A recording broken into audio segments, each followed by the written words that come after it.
Dans cette vidéo, nous allons voir comment représenter des séries statistiques graphiquement. On a, suivant le type de série que l'on étudie, des diagrammes particuliers.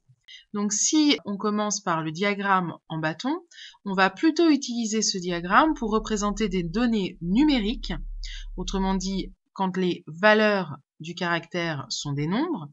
Et donc dans un diagramme en bâton, les hauteurs des bâtons sont proportionnelles aux effectifs ou aux fréquences des valeurs de la série. Voyons un exemple ici. On a lancé 12 fois un dé et on a récolté les résultats obtenus sur la face supérieure. Donc on voit ici que lorsque on a lancé le dé, eh bien à 4 reprises, c'est le 1 qu'on a lu sur la face supérieure. À 2 reprises, on a lu le nombre 2 et ainsi de suite. On n'a jamais lu le nombre 3.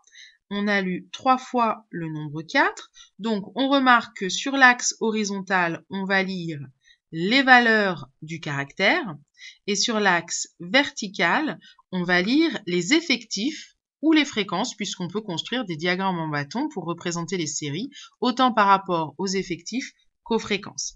Puisque de toute façon, on va avoir le même type de diagramme, c'est-à-dire qu'ils vont avoir la même allure puisque les hauteurs des bâtons sont proportionnelles aux effectifs ou aux fréquences. Voyons maintenant un deuxième type de diagramme qui lui aussi permet plutôt de représenter des valeurs qui ne sont pas numériques, autrement dit des caractères qui vont être plutôt qualitatifs.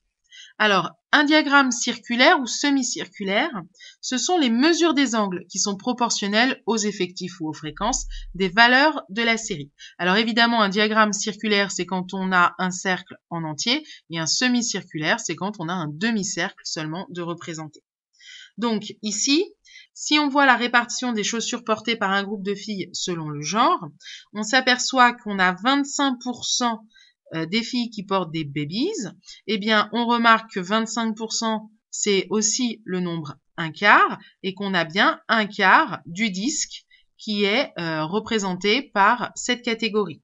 Donc, on a la mesure des angles. Ici, 1/4 de 360, ça fait 90 degrés. Eh bien, on a 90 degrés pour le secteur angulaire qui représente les filles qui portent des bébés. Ça, c'est pour le diagramme circulaire. Voyons maintenant un autre exemple où ici le diagramme est semi-circulaire puisqu'on a un demi-disque, mais le principe est le même. Chaque secteur angulaire, chaque angle est proportionnel aux effectifs de chaque valeur. Donc ici, si c'est la répartition des avis de 90 spectateurs à la fin du film, eh bien on a 60 spectateurs qui ont mis 4 étoiles à ce film et c'est 60 sur 90 et ça va correspondre à la mesure de l'angle proportionnellement. Voyons maintenant un dernier exemple de diagramme qu'on appelle l'histogramme. C'est sûrement celui que vous avez le moins rencontré. Eh bien, on utilise des histogrammes pour représenter des données numériques qui sont regroupées par classe, comme par exemple dans la première vidéo, les regroupements par classe pour les tailles.